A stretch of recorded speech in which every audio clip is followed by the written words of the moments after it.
Hello friends, स्वागत है आपका हमारे यूट्यूब चैनल ड्रीम क्लासेस में। मेरा नाम अभिषेक है और मैं आपको आज ड्रीम क्लासेस पर मैथ्स की बेसिक्स और एनसीईआरटी एक्सरसाइज सॉल्व करके बताऊंगा। ये वीडियो हिंदी और इंग्लिश दोनों के स्टूडेंट्स के लिए है। इस वीडियो को अच्छे से देखिएगा और आपको चैप्टर समझ में आ जाएगा। आज का हमारा पहला चैप्टर है relation and function. Relation and function के पहले हम बेसिक्स देखेंगे, फिर अगले वीडियो में हम इसकी एक्सरसाइज को सॉल्व करेंगे। तो चलिए शुरू करते हैं।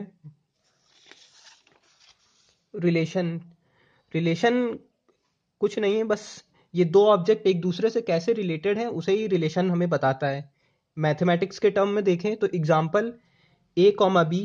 ए कॉमा बी के बीच में हमारा कैसा रिलेशन है, तो भाई का रिलेशन है, क्योंकि गिवन है ए इज ब्रदर ऑफ बी, तो ये हमें रिलेशन बता रहा है। दूसरा एग्जांपल ए कॉमा बी, इन दो ए और बी के बीच में कैसा रिलेशन है, ए इज सिस्टर ऑफ बी। तीसरा एग्जांपल T1 कॉमा T2, इन दोनों के बीच में कैसा रिलेशन है, तो T1 is congruent to T2। तो ये हमारे रिलेशन हो गए। रिलेशन के तीन टाइप के होते हैं, रिफ्लेक्सिव, सिमेट्रिक और ट्रांजिटिव। ये रिफ्लेक्सिव, सिमेट्रिक और ट्रांजिटिव बहुत इंपॉर्टेंट है, क्योंकि हमारी जो एक्सरसाइज 1.1 है पूरी इसी के ऊपर बेस्ड है। हमें क्वेश्चन में बताना है हमारा जो गिवन रिलेशन है वो रिफ्लेक्सिव, सिमेट्रिक और ट्रांजिटिव है नहीं। तो रिफ्लेक्सिव होने के लिए कंडीशन क्या होती है, अगर ए कॉमा ए रिलेशन में बिलोंग करता, अगर रिलेशन में ए कॉमा ए का टर्म है, एलिमेंट है, तो हमारा फंक्शन रिफ्लेक्सिव होगा। ए कॉमा बी सी, अगर इस तरह के हैं तो हमारे रिफ्लेक्सिव है। सिमेट्रिक के लिए अगर ए कॉमा बी हमारा रिलेशन में दिया हुआ है तो बी कॉमा ए भी हमारा रिलेशन में होना चाहिए। अगर ये कंडीशन सेटिस्फाई हो रही तो हमारा रिलेशन सिमेट्रिक होगा। ए कॉमा बी, जैसे अगर हमारा रिलेशन क्वेश्चन में 1,2 का रिलेशन दिया हुआ है तो 2,1 भी होना चाहिए।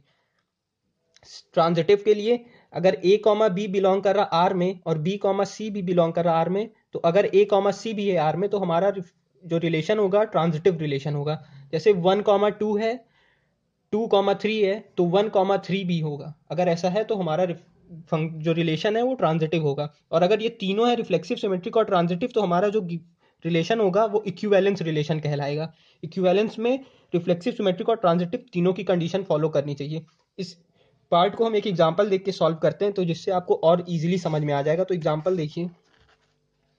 एग्जांपल जैसे एक कोई हमें सेट दिया हुआ है टी, और वो सेट किसका है, ट्राइंगल्स का है। और तो हमें एक रिलेशन कैसा बन दिया हुआ है कि T1 कॉमा T2 और T1 is congruent to T2। तो हमें बताना है ये रिफ्लेक्सिव, सिमेट्रिक और ट्रांजिटिव है या नहीं है। तो रिफ्लेक्सिव के लिए सबसे पहले हम चेक करते हैं। रिफ्लेक्सिव के लिए हमने क्या देखा था कि A comma A belongs to R अगर हो रहा है तब हमारा रिफ्लेक्सिव होगा। तो देखिए, अगर हम यहाँ पे T1 कॉमा T1 सपोज करते हैं तो रिलेशन कैसा है, T1 is congruent to T2। तो यहाँ पे दोनों T1 है तो इसको हम ऐसे लिख सकते हैं, T1 is congruent to T1। तो मतलब कोई एक ट्राइंगल है वो अपने खुद से तो कॉन्ग्रुएंट होगा ही होगा।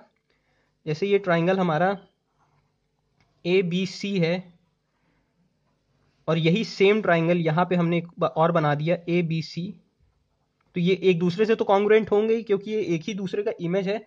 तो इसका मतलब T1 कॉमा T2 इसमें बिलोंग करेगा। T1 comma T1 belongs to R, इस रिलेशन में ये आएगा, तो इसका मतलब ये रिफ्लेक्सिव है। सिमेट्रिक के लिए क्या होना चाहिए हमारा, हमने पढ़ा था कि अगर A कॉमा बी बिलोंग कर रहा है R में तो B कॉमा ए भी R में बिलोंग करना चाहिए। अगर ये कंडीशन सेटिस्फाई हो रही है तो हमारा गिवन फंक्शन सिमेट्रिक होगा। तो देखिए, अगर हम मान लेते हैं T1 comma T2 belongs to R, तो इसका मतलब क्या हुआ,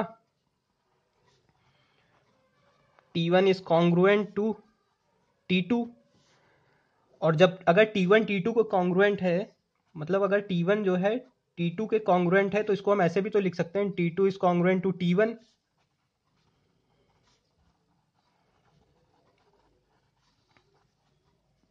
T1, तो इसका मतलब T2 कॉमा T1 भी बिलोंग कर रहा है R में, तो इसका मतलब ये हमारा सिमेट्रिक फंक्शन, सिमेट्रिक रिलेशन भी है। देखिए बहुत इजी है। अब ट्रांजिटिव का था, ट्रांजिटिव में क्या कंडीशन दी थी, ट्रांजिटिव में हमें दिया था कि अगर ए कॉमा बी बिलोंग कर रहा है आर में और बी कॉमा सी बिलोंग कर रहा है आर में, तो ए कॉमा सी भी बिलोंग करना चाहिए आर में। देखिए कितना इजी है ये। ए कॉमा बी मान लीजिए T1 कॉमा T2 और T2 कॉमा T3 बिलोंग कर रहा आर में, तो T1 is congruent to T2 और T2 is congruent to T3। तो इसका मतलब जब T1 T2 के कॉन्ग्रुएंट है, T2 T3 के, तो इसका मतलब T1 जो है T3 के कॉन्ग्रुएंट होगा। इसका मतलब अगर ये कॉन्ग्रुएंट है तो T1 comma T3 belongs to are, तो ये हमारा गिवन फंक्शन ट्रांजिटिव भी है।